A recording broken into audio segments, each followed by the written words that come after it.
Forget the athletes for a second. We're stepping off the pitch and directly into the boardroom to uncover the hidden economics of global mega events. Welcome to This Explainer.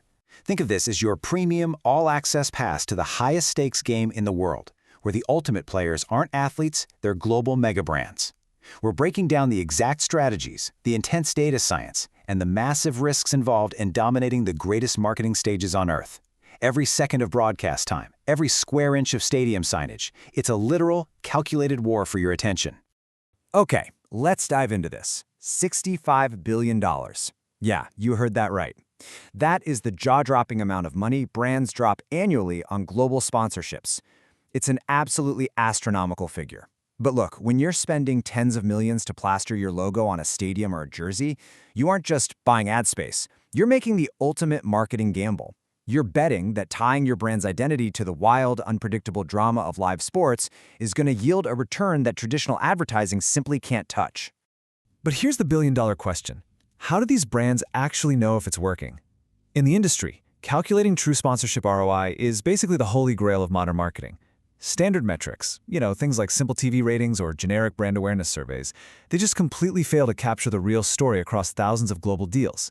It's a massive, high-stakes puzzle, and executives are under immense pressure to solve it.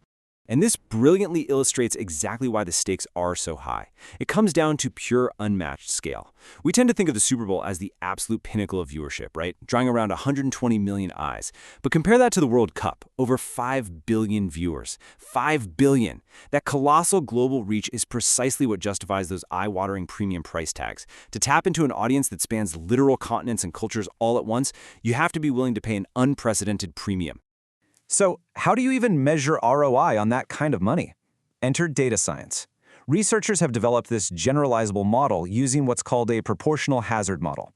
Basically, it's an academic survival analysis. Instead of tracking vague brand feelings, this model treats a sponsor's decision to actually renew a contract as the ultimate proxy for positive ROI. Think of it like elite scouting metrics, but for brands. If they stay, it's paying off. If they bounce, the investment bled dry. Now, what's really interesting about this is the brutal reality the data reveals. Out of over 5,800 sponsorships, the median lifetime is just 2.08 years. Let that sink in for a second. Half of all these massive sponsorship deals are dead and gone in just over 24 months. It is a highly volatile arena where literally only the smartest, most tactical strategies survive. The margin for error is practically zero when a multi-million-dollar contract can just evaporate before the next tournament cycle even kicks off. So what actually separates the survivors from the casualties? Well, the academic data pinpoints a few elite survival metrics. Deals survive a lot longer when there's regional proximity, like a hometown brand sponsoring their local stadium. High brand congruence, meaning a natural, seamless fit between the brand and the sport, is a massive winner. Strong brand equity and a business-to-business focus also significantly extend a deal's lifespan. On the flip side, sponsor clutter. If a brand feels lost in a sea of identical logos, the probability of them just cutting their losses and exiting totally skyrockets. Now, let's take all this academic theory and throw it into the ultimate real-world arena, the 2026 FIFA World Cup.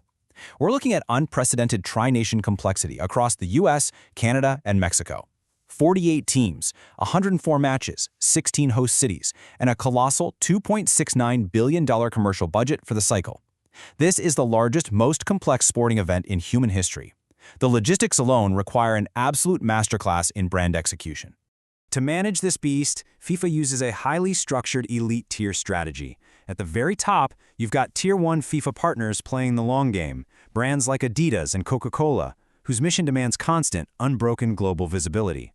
Tier 2 is where the cultural energy lives, with World Cup-specific sponsors like McDonald's driving immediate fan hype. And Tier 3?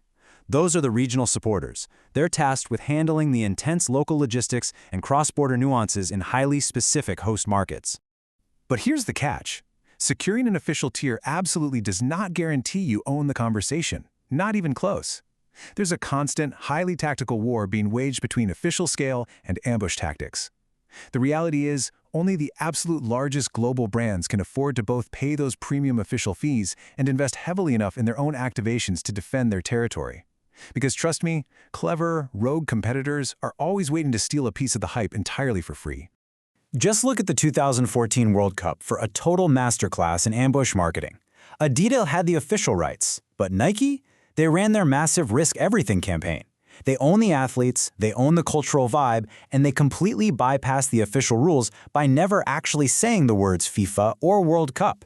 Beats by Dre pulled off the exact same heist just by handing out custom headphones to players stepping off the team bus. It was pure, unadulterated marketing rebellion. Which forces a pretty tough question. How do official sponsors actually protect a multi-million-dollar investment when competitors are just completely rewriting the rules of engagement? Look, if you're paying top dollar for Tier 1 exclusivity, you can't just sit back and let a rogue brand steal your spotlight. You need a rigorous, hyper-modern, data-driven defense strategy to lock down the exact attention you've paid for. Let's move to the 2026 Defense Playbook and see how this builds. Brands are pivoting hard to a digital-first battlefield. This means staffing real-time social media war rooms to react instantly to viral match moments. It means partnering with platform-native creators who already control the audience's attention. They're launching interactive prediction games to capture massive amounts of direct fan data, and setting up hyper-localized experiential zones in all 16 unique host cities to literally dominate the physical ground game. To justify all of this aggressive maneuvering, brands are measuring success through the 4 pillars of premium ROI. It's not just about media value anymore. It's about IP value, it's about experiential value through direct data capture, and critical relationship value through high-end B2B hospitality. Platforms like SponsorFlow are now using advanced AI to track these pillars in real time. Computer vision tracks logo exposure frame by frame, dashboards monitor real-time sentiment, and brands can see exactly what they're extracting from their investment down to the absolute second. But right as the data science gets perfectly dialed in, boom, we hit a sudden massive plot twist: governance risk. Reports indicate FIFA is exploring a proposed $20 billion privatization plan backed by Thrive Capital and JP Morgan. In response, major federations like UEFA in Europe, along with CONCACAF and the AFC, are pushing back hard. We're talking severe threats of boycotts looming over the sport's governing body. The very foundation of the tournament is shaking.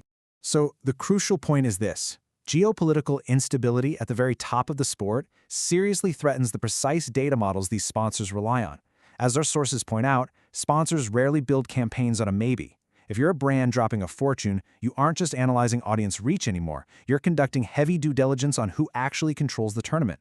You have to price in governance risk. The boardroom politics are now just as volatile as the action on the pitch. Which leaves us with one monumental question as we look toward the future. Will a $20 billion privatization battle and fierce federation pushback ultimately fracture the greatest marketing stage on Earth? Can the meticulous, calculated data science of sponsorship actually survive the turbulent, high-stakes politics of global football? Let me know what you think in the comments below. Share this explainer with a fellow sports business fanatic, and definitely rewatch to catch any of those elite data metrics you might have missed.